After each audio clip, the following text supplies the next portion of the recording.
Morning guys, Luzon Bis Mindanao, kumusta kayo lahat? Sana nasa mabuting kalagayan lang kayo bawat isa sa inyo.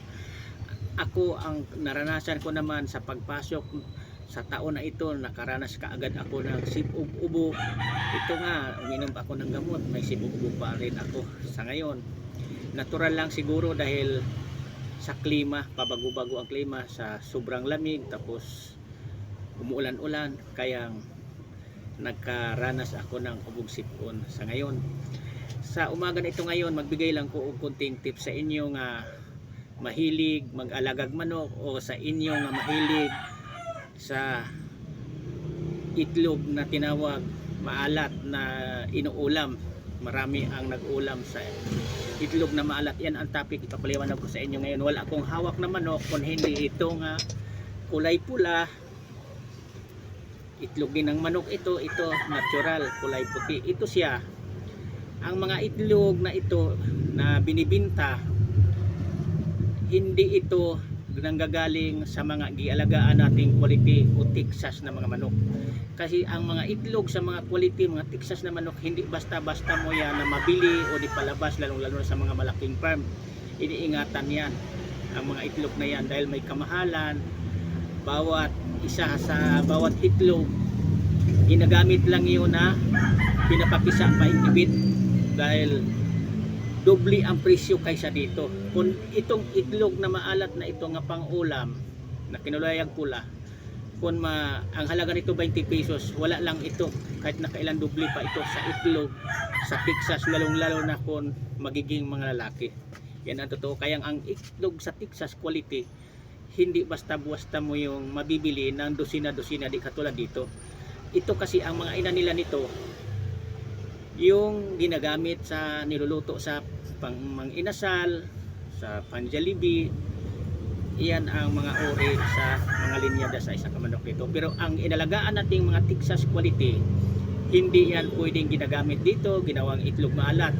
Ito palang itlog na maalat na ito, para sa inyo nga mahilig umulam nito, ito siya, wala nang ibang luto talaga nito kung hindi ganito na siya. Iulam na ito, nilagyan na lang ng ibang kamatis kasi maalat na. Pero ito natural, ito hilaw pa ito. Ang dami pang pwedeng paggamitan kung anong klase ang pagluluto sa mga itong itlog.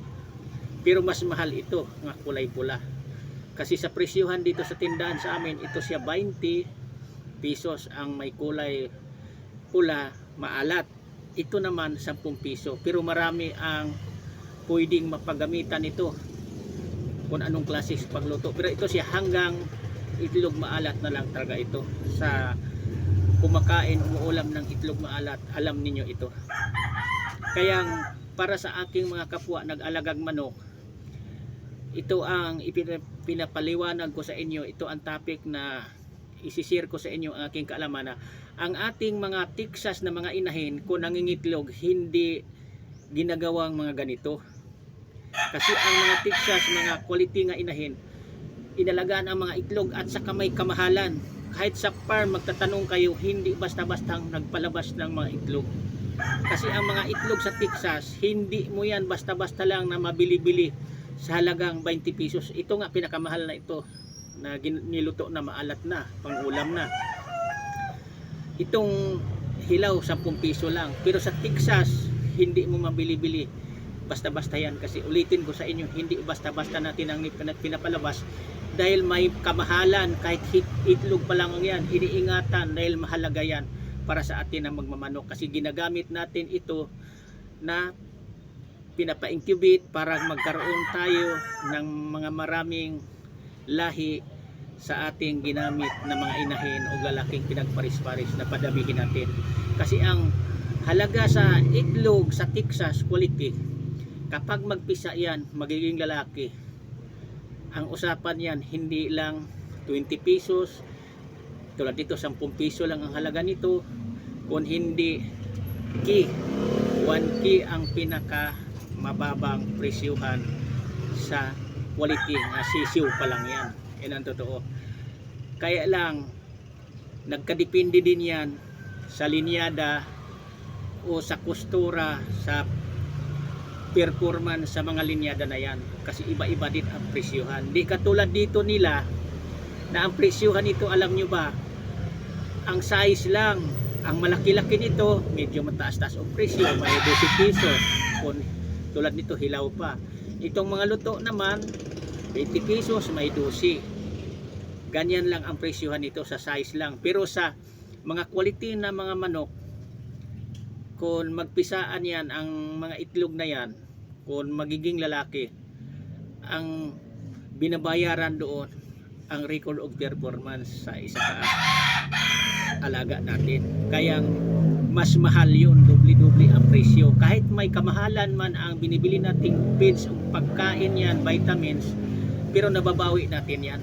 Kasi ang tiks sa quality ng alagaan natin na pinapaitlog natin, talagang may kamahalan din. Kahit may kamahalan man ang mga presyuhan sa ating ginagamit na pagkain, vitamins, pero kung mag-out magbenta tayo, nababawi natin dahil may kamahalan. Kaya ang lagi kong tinuturo dito sa aking mga content video,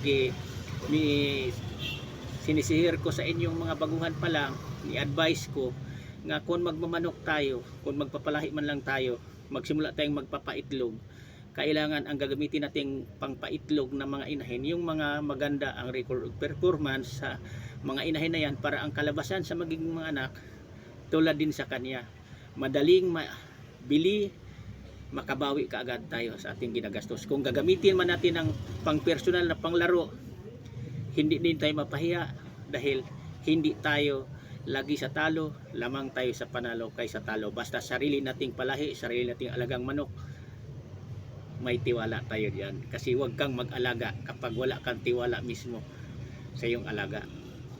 Ang pagtiwala natin sa ating alaga, tulad din yan sa atin. May tiwala din tayo sa sarili natin. Ganun din ang ating gialagaan na hinahandang manok na panglaro, may tiwala tayo. Pero pinaka-importante din para sa inyong mabaguhan pa lang, kailangan marunong lang tayong magdala. Yan ang pinaka-importante. Kasi sa lahat na bagay, kung magsobra, hindi na rin maganda yan. Kahit sa pagkain, kung magsobra ka rin, nasubrahan mo, hindi na rin maganda sa inyong kalusugan. Yan lang, maraming salamat ulit sa pagpanood. Sana mayroon kayong kunting matutunan sa umaga na ito ngayon. Nakapwa ko, nag-alaga ng manok na ang itlog, malaking pinagkaiba. Ang itlog na pang-ulam lang, na linyada o sa mga Texas quality. Yan lang, bye-bye.